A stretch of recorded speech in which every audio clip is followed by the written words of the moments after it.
RSS ने हरियाणा और महाराष्ट्र वाला दांव दिल्ली में चल दिया है।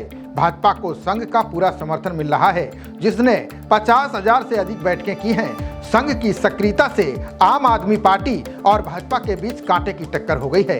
इस बार दिल्ली में भी हरियाणा जैसा परिवर्तन दिखाई दे सकता है। ऐसे में अरविंद केजरीवाल की परेशानी बढ़ना तय माना जा रहा है। दिल्ली में चुनाव प्रचार थम चुका है। अब 5 फरवरी को मतदान होगा। चुनाव प्रचार खत्म होने के बाद तीनों प्रमुख दलों ने अपनी अपनी जीत का दावा किया है। भाजपा संगठन प्रधानमंत्री नरेंद्र मोदी सरकार के कामकाज और केजरीवाल आतिशी सरकार की एंटी इनकम्बेंसी फैक्टर के दम पर जीत का दावा किया गया है। वहीं अरविंद केजरीवाल ने दावा किया है कि उनकी 55 सीटें आ रही हैं। महिलाओं ने साथ दिया तो ये संख्या बढ़कर 60 भी हो सकती है। कांग्रेस ने अपनी मजबूत वापसी की दावेदारी की है। इस चुनाव में आम आदमी पार्टी और भाजपा के बीच कांटे की टक्कर बताई जा रही है।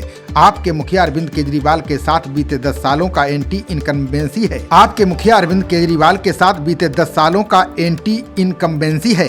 इस कारण भाजपा इस चुनाव को अपने लिए सुनहरा मौका मान रही है। यही कारण है कि पार्टी पूरी ताकत से चुनाव लड़ रही है। इस मामले में राष्ट्रीय स्वयंसेवक संघ से भी पूरा समर्थन मिल रहा है। रिपोर्ट के मुताबिक संघ ने इस चुनाव में विभिन्न इलाकों में 50,000 से अधिक बैठकें की हैं। उसने राजधानी के हर एक मतदाता तक पहुंच बनाने की रणनीति बनाई है। हरियाणा जैसी रणनीति को धार देने के लिए संघ ने राजधानी को 8 विभागों में बांटा है।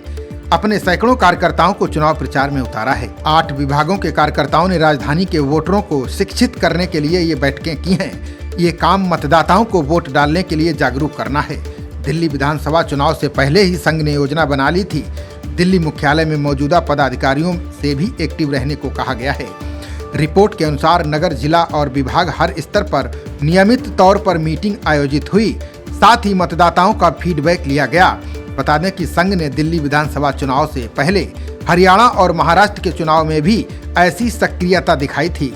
चुनावी विश्लेषकों का भी मानना है कि इन दोनों राज्यों में संघ की सक्रियता की वजह से भाजपा को शानदार जीत मिली है। अब वो दिल्ली में भी वही रणनीति अपना रही है। ऐसे में देखना होगा कि संघ की ये सक्रियता दिल्ली विधानसभा चुनाव में क्या असर डालती है। दूसरी ओर केजरीवाल की मुफ्त बिजली पानी की योजना उनकी सबसे बड़ी ताकत थी। माना यही जा रहा था कि उनकी इन्हीं योजनाओं के कारण कोई दूसरा दल 2015 से 2020 के चुनावों में उनके आसपास भी नहीं फटक पाया। लेकिन इस बार भाजपा ने किसी भी सेक्टर के मतदाताओं को लुभाने के लिए कोई कमी नहीं छोड़ी है।